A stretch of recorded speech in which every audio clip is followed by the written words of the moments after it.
Supreme court ने 15 मंजिला नस्ला tower के बिल्डर्स को रिहायशी और तिजारती यूनिट्स के रजिस्टर्ड खरीदारों को 3 माह के अंदर रकम वापस करने का हुक्म दे दिया है। अदालत उस्मा ने रिमार्क्स दिए हैं कि अदायगी में ताखीर की सूरत में दावेदार बैंक रेट पर मार्कअप का दावा भी कर सकते हैं और हुक्म पर अमल दरामद के लिए अदालती कार्रवाई का आगाज कर सकते हैं। Chief justice of Pakistan justice Gulzar Ahmad की सरबराही में 3 रुकनी बेंच ने 16 जून को सर्विस रोड की अराजी पर 15 मंजिला इमारत को मुनहदम करने का हुक्म दिया था। बेंच ने अपने फैसले में कहा है कि तमाम मुताल्लिका एजेंसीज और महकमों की जानिब से जमा कराए गए तमाम रिकॉर्ड की जांच पड़ताल के बाद हमें इसमें कोई शक नहीं कि नस्ला टावर तजावजात वाली जमीन पर तामीर किया गया है। हुक्मनामे में मजीद कहा गया है कि गैर कानूनी तामीर होने की वजह से सर्विस रोड ब्लॉक हो चुका है। बेंच ने कराची कमिश्नर को हिदायत की है कि वो तमाम अफराद को इमारत से निकालें और फौरी तौर पर इसे अपनी तहवील में लें और इन्हेदाम के अमल को जल्द से जल्द शुरू करें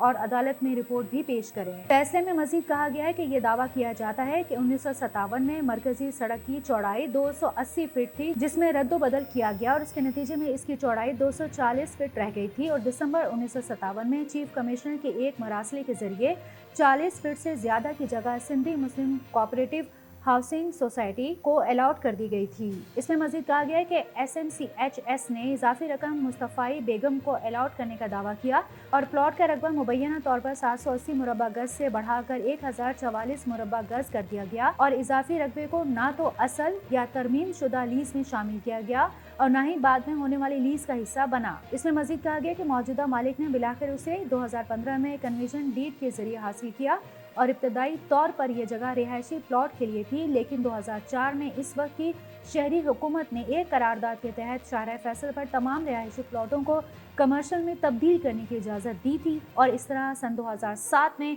यह प्लॉट रिहायशी से कमर्शियल इस्तेमाल में तब्दील कर दिया गया। हुक्मनामे में मजीद कहा गया कि टावर के मालिकान ने दावा किया है कि इजाफी रकबा SMCHS ने 2010 में एक करारदाद के जरिए अलॉट किया था और इसी को प्लॉट के मजमूई रकबे में शामिल किया गया, जबकि मुख्तारकार ने अपनी रिपोर्ट में कहा है कि SMCHS ने प्लॉट के साइज में गैर कानूनी तौर पर इजाफा किया है। बिल्डर के वकील ने दलाइल देते हुए कहा कि 1957 में चीफ कमिश्नर कराची के असिस्टेंट सेक्रेटरी की जानिब से मरकजी कराची मली रोड अब शाहराह फैसल के दोनों तरफ 20 फीट चौड़ा अराजी की पट्टी अलॉटमेंट के हवाले से 2 मरासले जारी किए गए कि पूरी मार्केट वैल्यू की अदायगी पर इसे सोसाइटी को अराजी अलॉट की गई है।